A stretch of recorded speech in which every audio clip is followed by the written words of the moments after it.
আসলে সত্যিকারের দেশপ্রেমিক, সত্যিকারের বড় কবি, সাহিত্যিক এদের অনেকেরই জীবদ্দশায় মূল্যায়ন হয় না, কিন্তু মৃত্যুর পর যখন আমরা আবিষ্কার করি তিনি একজন বিশাল এবং মহৎ মানুষ ছিলেন, তখন আমরা তার গুণ কীর্তন করি। এবং রাজনীতির ক্ষেত্রেও এরকম ঘটনা ঘটে।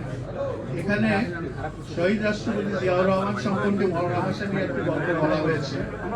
আমাকে আরেকজন বলেছেন, তিনি হচ্ছেন হামিদুল হক প্রহল, টাঙ্গাইলের একসময় ছাত্রলীগের নেতা, পরবর্তীকালে বিএনপির জেলা নেতা, এবং সেখানে তিনি বহুদিন সক্রিয় ছিলেন।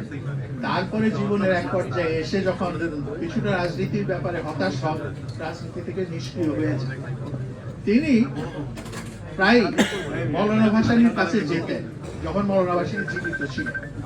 সেই জীবিত থাকার সময় প্রায় এটা হচ্ছে 1900 তার মৃত্যুর আগে, মওলানা ভাসানীর মৃত্যুর আগে, তখন ডেকে বললেন, মোহন তোমরা জিয়া ছেলেটার দিকে খোঁজ রাখো, খবর রাখো, ছেলেটা খুব ভালো, দেশের জন্য কিছু করতে চায়, তোমরা ওকে সমর্থন দিও, কিন্তু ও বেশি সময় পাবে না, তাকে গুলি করে হত্যা করা হবে এবং তার মুখমণ্ডলের ডান পাশটা সম্পূর্ণভাবে বিদীর্ণ হয়ে যাবে, একেবারে ভেঙে চুরমার হয়ে যাবে। আমি এই গল্প শোনার পরে আমি ভাবলাম যে এটা না হয় বুঝলাম যে ছেলেটা ভালো, দেশের জন্য ভালো করতে চায়, তাকে তোমরা কিছু সমর্থন দিও, কিন্তু পরের কথাটা আমার কাছে বিশ্বাস করতে একটু কষ্ট হয়েছে।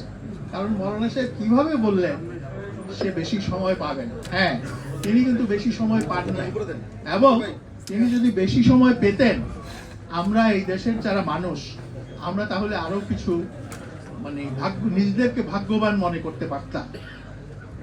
তবে মওলানা ভাসানী সম্পর্কে বলা হয় যে তিনি একজন আধ্যাত্মিক পুরুষ এবং অনেক কিছুই তিনি আগে থেকে বলতে পারতেন। কিভাবে বলতে পারতেন? সেটা কি প্রিমনিশনের কারণে, তার মনের মধ্যে কোনো কথা ভেসে উঠতো সে কারণে, বা তার আধ্যাত্মিক শক্তির কারণে, সেটা আজ পর্যন্ত রহস্যাবৃত। একইভাবে একই ধরনের একটা অভিজ্ঞতা আমার হয়েছিল।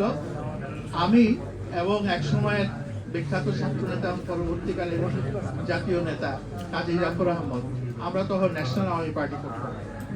মওলানা সাহেবের সঙ্গে একসঙ্গে আমরা চাটগা যাচ্ছি, জনসভা করবো।